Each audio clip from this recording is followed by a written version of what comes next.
We were supposed to do this with my colleague, Frédéric, but for technical reasons, because he's not in Poland right now, we can't do it. So it's not going to be a dialogue, but maybe we can turn it into an interactive session. So, interim management.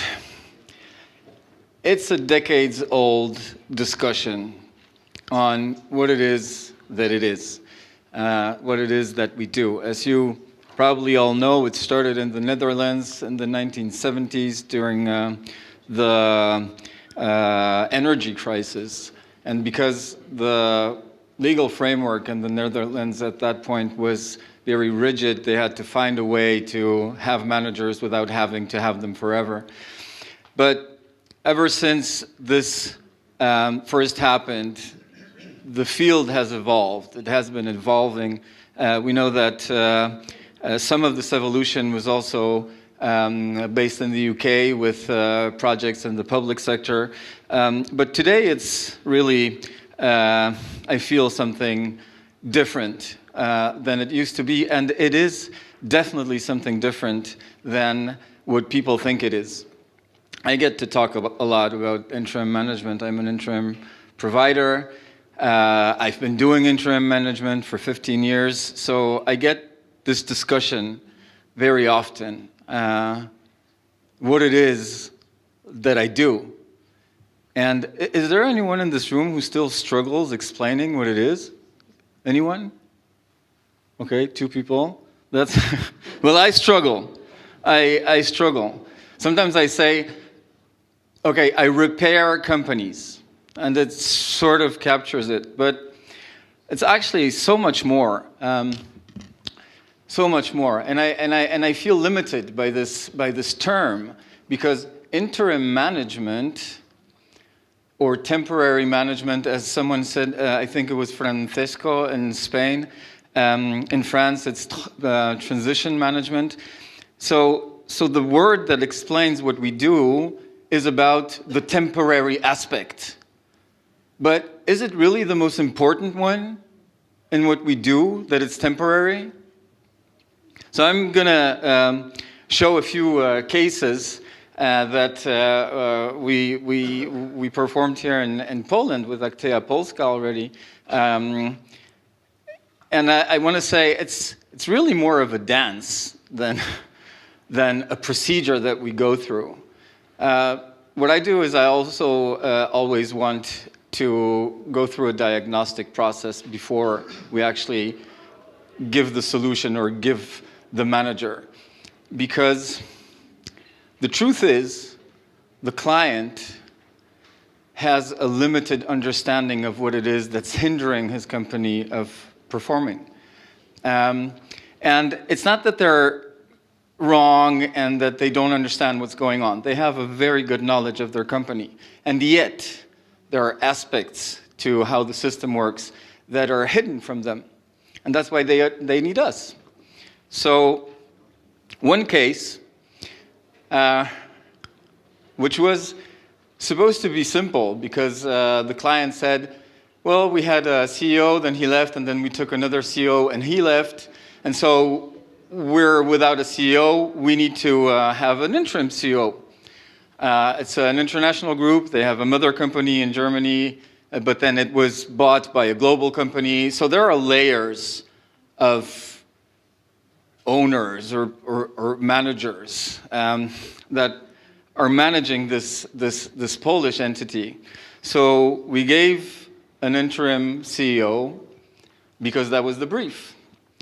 But from the standpoint of the team locally, this was just another someone coming in with a lot of power, with a lot of decision rights, but without the understanding of how the business is functioning here in Poland.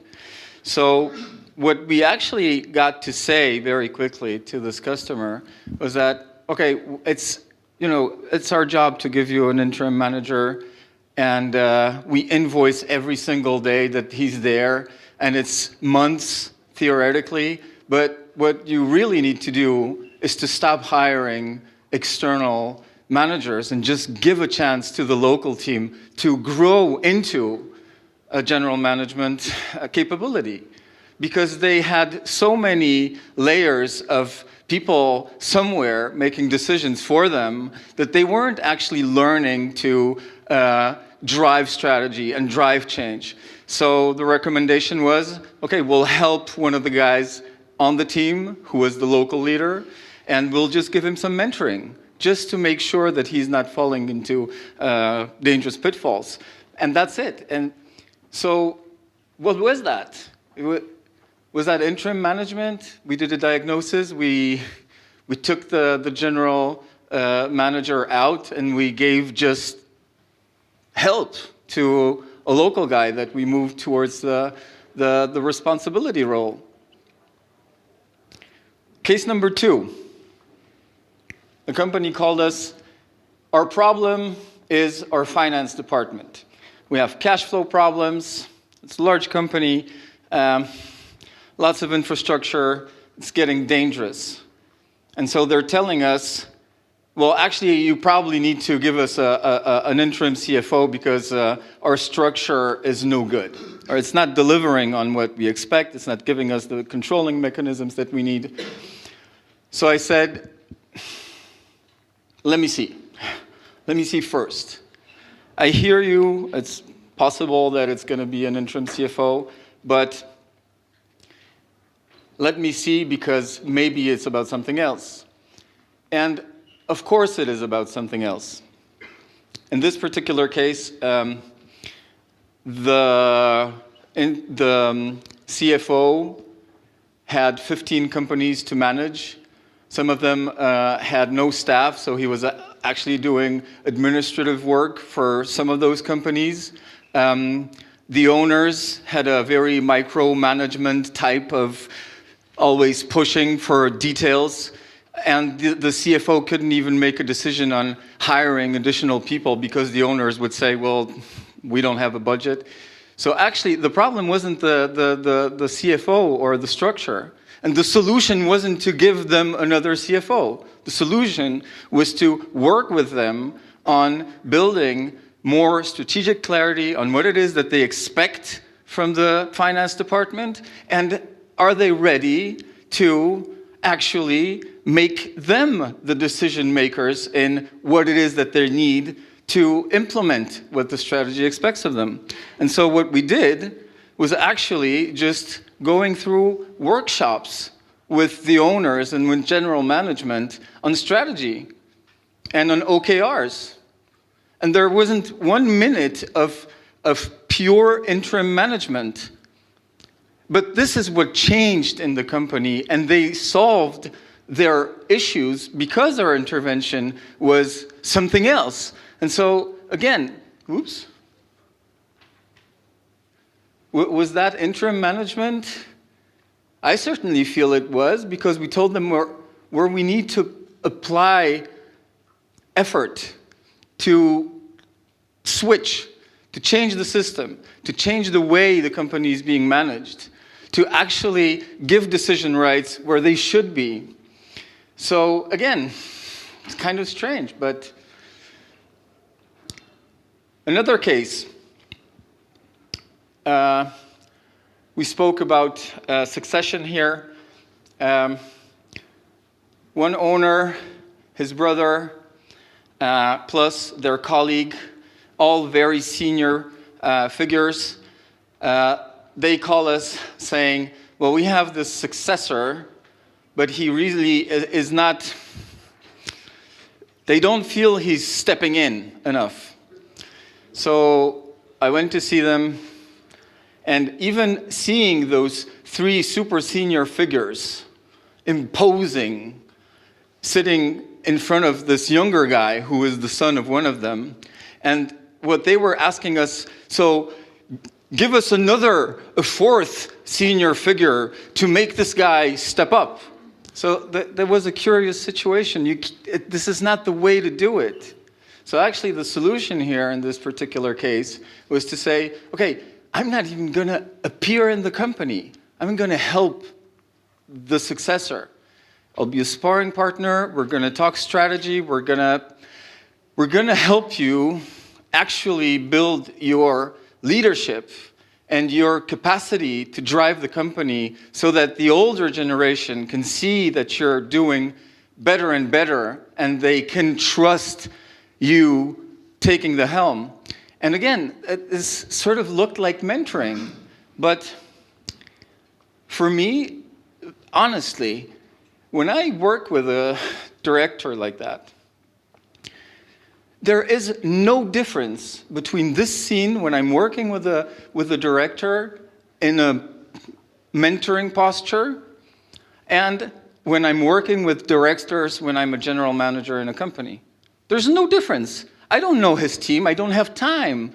I mean, if the structure is complex and I have multiple sites, I don't know the day-to-day work that they're doing. All I know is just what we have when we talk.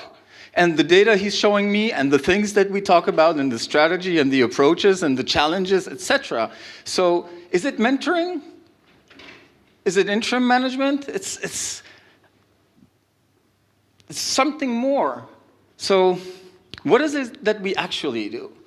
You know, if you really ask yourself the question, what do we do? Is it about being temporary?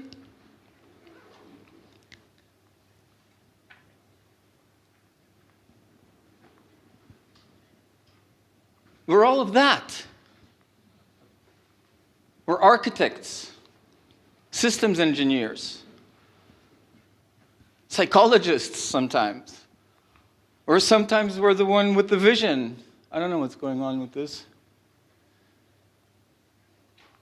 We're the ones making sure the culture is one that is helpful. We're the ones who are catalysts for change. We're the ones who show how management can look like so that people get inspired to try to do it that way. To get out of this parent-child dynamic of I'm the boss here, so you guys listen, which demotivates people. You can change the way the management is being done and show that it's an adult-adult relationship, and then magically people start being more engaged and the company starts being more effective. And what did we do? It's not about the decisions that we made. We helped them emulate a better understanding of what it is to manage. So what we do is we look at the system, we listen, and then we do whatever is needed to change the trajectory of the system. And I cannot escape this fact that when I listen, I sense how this thing is working, then I lead some change, but what happens is we do transformation. We don't just do interim. So maybe we should have this thinking. I'm not saying that we should all change our names of SIM, Stowarzyszenie Interim Managers, and IIM, etc. That's, it's the name that we use. But really, to kind of all be open to the fact that what we actually do is transformation management. Thank you.